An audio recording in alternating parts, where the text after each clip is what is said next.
Karena pernikahan itu adalah cerminan suatu persekutuan di dalam gereja yang dibawa di tengah-tengah keluarga masing-masing. Dan itu adalah panggilan Tuhan di dalam kehidupan manusia.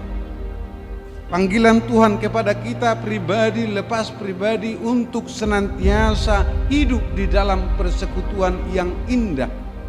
Hidup di dalam persekutuan yang damai di hadapan Allah. Kita telah memperoleh damai sejahtera itu. Setiap keluarga telah memperoleh berkat-berkat Tuhan itu. Dan kita juga sebagai orang-orang percaya mengerti tugas-tugas kita untuk dihadirkan, untuk didatangkan ke tengah-tengah dunia ini adalah menjadi saluran-saluran berkat Allah, menjadi pelaku-pelaku kedamaian itu dimanapun kita berada, dimanapun orang percaya hidup dan tinggal.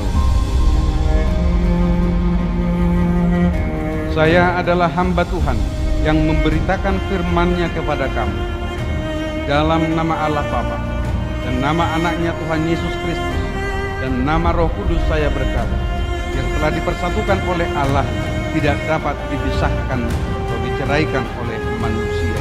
Amin.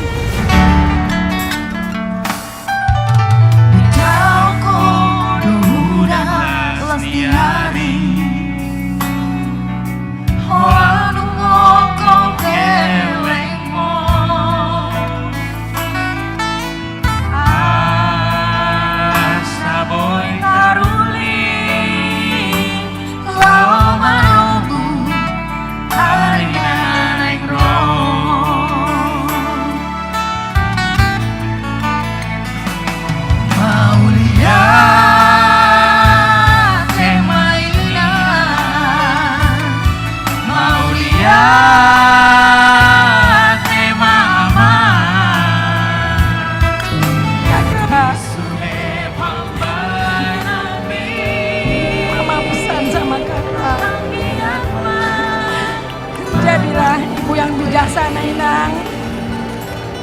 Kunci rumah tangga di ibu, Inang. Saling mengasihi ya kalian, Inang. Seperti khotbah Amang Pendeta tadi, Inang. Saling membangun, saling tukar pikiran, sangat sepikir ya, Inang. Adapun perselisihan di antara kalian, kalian juga jangan menyelesaikan ya, Inang ya.